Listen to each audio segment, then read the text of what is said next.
बच्चों आज हम लोग लैब प्रोसेस का ट्रांसपोर्टेशन इन एनिमल्स पढ़ेंगे। तो आज हम ट्रांसपोर्टेशन इन एनिमल्स में पहले हम ब्लड के विषय में जाने। ब्लड ही ट्रांसपोर्ट करने का काम करता है। ब्लड और एक लंप होता है, तो ये बाद में पढ़ेंगे। पहले ब्लड के विषय में, ब्लड क्या होता है, ट्रांसपोर्टेशन का ये काम करता है। ट्रांसपोर्टेशन का ये काम करता है ब्लड। अब देखो, in animal blood is a connective tissues. Connective tissue हम लोग 9th क्लास में पढ़े हैं। कनेक्टिव जो ब्लड होता है कनेक्टिव टिश्यू होता है। अब blood is a red because the contents is red pigment haemoglobin. अब ब्लड रेड क्यों होता है, ये क्वेश्चन कभी कल आता है। तो उसमें रेड पिगमेंट क्या होता है, हीमोग्लोबिन होने के कारण वह लाल रंग दिखाई देता है। हिंदी वाले बच्चे, जंतु में रक्त एक संयोजी ऊतक है, इसमें लाल वर्णक हीमोग्लोबिन के कारण यह लाल रंग का होता है। अब है the main components of blood. इसका मेन कंपोनेंट्स ब्लड का क्या क्या है, तो प्लाज्मा है, और रेड ब्लड कॉर्पस्कुल्स होते हैं, जो रेड ब्लड सेल भी कहते हैं, इसको आरबीसी कहते हैं। एक व्हाइट ब्लड कॉर्पस्कुल्स जिसको सेल भी बोलते हैं, डब्ल्यूबीसी, जिसको हिंदी में श्वेत रक्त कणिकाएं कहते हैं। और एक तीसरा होता है प्लेटलेट्स। चौथा हो गया प्लेटलेट्स। एक प्लाज्मा हुआ, एक हो गया आरबीसी, एक डब्ल्यूबीसी, और फोर्थ में प्लेटलेट्स होते हैं। तो ये 4 प्रकार के जो कंपोनेंट्स है वो ब्लड में पाए जाते हैं। अब आते हैं हम प्लाज्मा के विषय में। द लिक्विड पार्ट्स, ये तीनों है सॉलिड पार्ट है। ये तीनों जो है सॉलिड पार्ट है, ये सॉलिड पार्ट है। सॉलिड पार्ट ये हो गया पार्ट। ये क्या है, लिक्विड पार्ट है, liquid part.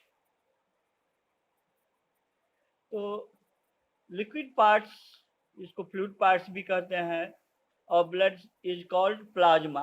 Plasma contains dissolve substance. Plasma में डिजोल्व सब्सटेंस होते हैं, जैसे protein, digestive food, common salt, waste product like carbon dioxide, urea, hormones, और अबाउट 90% ऑफ वाटर होते हैं। और इसमें 90% क्या होते हैं, वाटर भी होते हैं। अब हिंदी वाले बच्चे ये लिख लेंगे, प्लाज्मा रक्त का द्रव्य अवयव होता है। प्लाज्मा में घुलनशील पदार्थ, प्रोटीन, पचे हुए भोजन, साधारण नमक, अपशिष्ट पदार्थ, कार्बन डाइऑक्साइड और यूरिया, हार्मोन्स तथा 90% भाग जल होता है। अब है हम लोग आरबीसी पर पढ़ेंगे। रेड ब्लड कॉर्पस्कल्स, माने रेड ब्लड सेल भी उसको कहते हैं। तो red blood cells are red in colour. वो रेड कलर में हम पहले बताए हुए हैं, in the presence of red pigment. इसमें रेड पिगमेंट होता है क्या, हीमोग्लोबिन होता है, जिसके कारण वह रेड दिखाई देता है। अब what is the function of haemoglobin. Haemoglobin perform a very important function of carrying oxygen. Oxygen को ढोता है फ्रॉम लंग्स, फेफड़े से, और बड़ी टिश्यूज तक, जितने भी कोशिकाएं हैं हमारे शरीर में, इस सारे कोशिकाओं तक ये क्या पहुंचाता है, ऑक्सीजन पहुंचाता है। जिससे हम लोग जानते हैं सेल्स में ऑक्सीजन जब पहुंचने पर यहाँ पर फूड से रिएक्शन करके एनर्जी प्रोडक्ट करता है। हम लोग रिस्पायरेशन में पढ़ चुके हैं। तो वही एक कौन कैरी करता है, आरबीसी में जो हीमोग्लोबिन होता है वो ऑक्सीजन को ढोके सेल्स तक ले जाता है। Red cells are circular in shape. वह शेप में सर्कुलर होता है, और डू नॉट हैव न्यूक्लिया। उसमें कोई न्यूक्लियाई नहीं होता है, न्यूक्लियस नहीं होता है। Red blood cells are made is quickly in bone marrow में। ये बोन मैरो जो होता है, हमारे जो हड्डियां के बीच में बोन मैरो होता है, उस बोन मैरो में ये रक्त फॉर्मेशन होता है। क्योंकि ये जो लाल रक्त कण है वो उसका टाइम बहुत लंबा नहीं होता है। Each red blood cells lives about 4 month. ये 4 महीने तक रेड ब्लड सेल ही जीवित रहता है, अप्रोक्सीमेटली 115 डेज। अब है हिंदी वाले बच्चे लिख लेंगे लाल रक्त कण के विषय में जो बताए हैं। वही चीज है, लाल रक्त कण हीमोग्लोबिन बढ़ने के कारण लाल रंग बढ़ने के कारण लाल रंग दिखाई देता है। हीमोग्लोबिन का मुख्य कार्य फेफड़े से ऑक्सीजन लेकर शरीर के प्रत्येक कोशिकाओं तक पहुंचाना होता है। लाल रक्त कण का आकार गोलाकार होता है, उसमें केंद्रक नहीं पाए जाते हैं। लाल रक्त कण अस्थि मज्जा माने बोन मेरो में शीघ्रता से उत्पन्न होते हैं, और क्योंकि लाल रक्त कण का जीवन काल 4 महीने या 115 दिन के होते हैं। ये हिंदी वाले बच्चे लिख लेंगे। अब आते हैं थर्ड पॉइंट, व्हाइट ब्लड कॉर्पस्किल्स माने व्हाइट ब्लड सेल, जिसको WBC हम कहते हैं।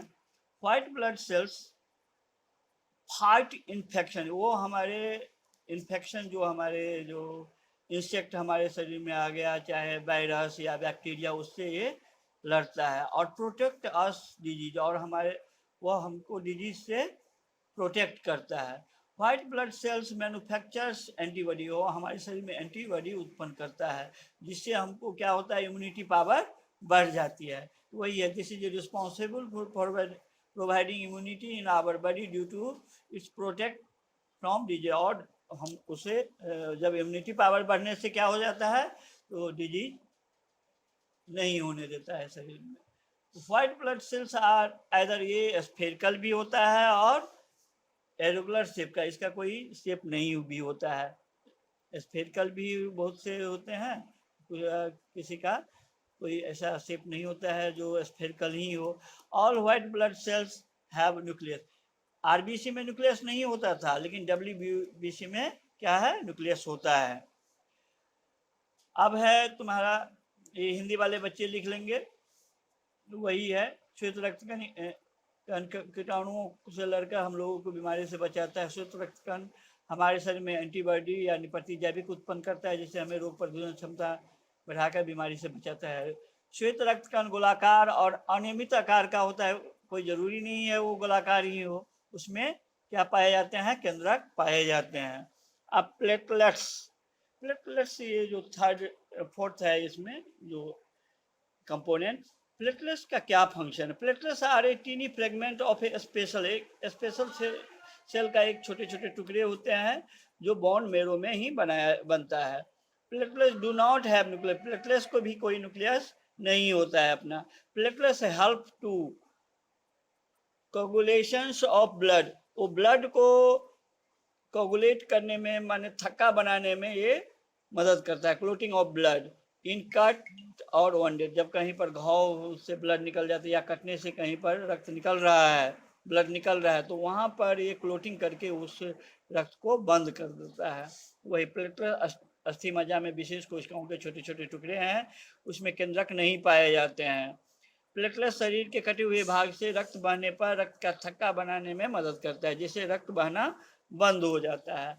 अब है फोर्थ पॉइंट है, अब फंक्शन पूछ देता है, what is a function of blood, रक्त के क्या कार्य है। तो हम लोग ये पढ़ चुके हैं, तो पर भी एक बार हम ये पूरा लिख देते हैं। Blood carries oxygen from lungs to different parts of body, रक्त ऑक्सीजन को फेफड़े से ले जाकर शरीर के विभिन्न भागों तक पहुंचाता है। Blood carries carbon dioxide from the body cells and to the lungs and to breathe out। और एक जो कार्बन डाइऑक्साइड हमारे शरीर में हानिकारक पदार्थ है, उसको क्या करता है, पूरे शरीर से रक्त, पूरे शरीर के कोशिकाओं से रक्त क्या करता है, कार्बन डाइऑक्साइड लेकर पहले फेफड़ों तक पहुंचाता है, और फेफड़ों से फिर इसको एटमॉस्फेयर में बाहर निकाल दिया जाता है।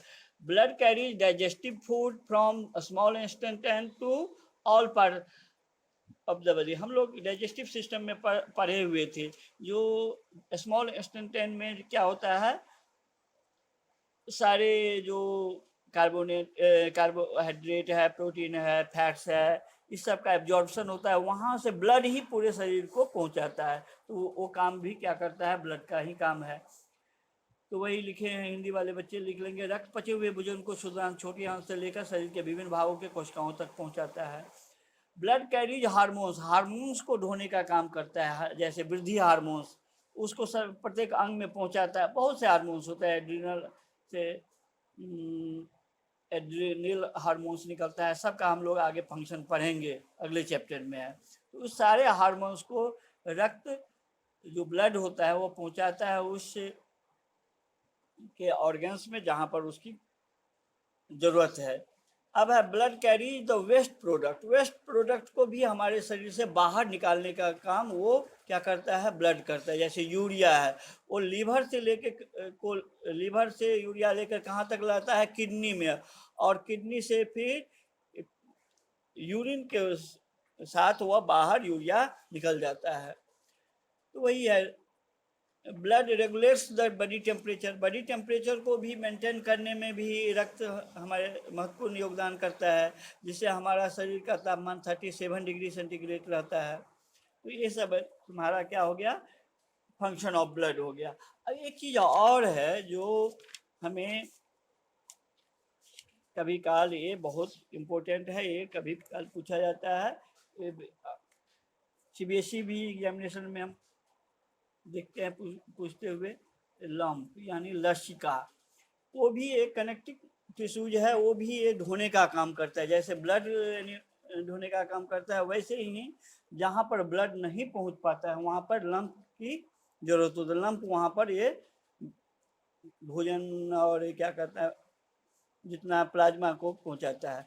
ये colourless fluid which cap from the blood capillaries, blood capillary से निकलता है इनटू इंटरमोलिकुलर स्पेस में, और कंटेन्स लेस प्रोटीन, उसमें कम प्रोटीन होता है ब्लड की अपेक्षा। Lymph follows from a tissue, tissue से वह किधर फॉलो करता है, हार्ट में, हार्ट की तरफ, और ट्रांसपोर्टेशन का काम करता है। डिस्ट्रॉइंग जर्म्स, कहीं कहीं पर वो जर्म्स को भी मारने का भी काम करता है। तो लसिका हिंदी वाले बच्चे लिखे, एक अन्य प्रकार के रंगहीन द्रव है जो वाहन का में भी सहायता करता है। इसे लसिका या उत्तक तरल भी कहते हैं। कोशिकाओं की भित्ति में उपस्थित छिद्रों द्वारा प्लाज्मा, प्रोटीन और रक्त कोशिका बाहर निकलकर अंतरकोशीय भाग में आ जाते हैं और लसिका का निर्माण करते हैं। यह रंगहीन तरल पदार्थ है जिसे अल्प मात्रा में प्रोटीन होते हैं। पचे हुए भोजन और क्षुद्रांग द्वारा अवशोषित वसा का वहन लसिका द्वारा होता है। This is a important point. और ए द एंड हुआ।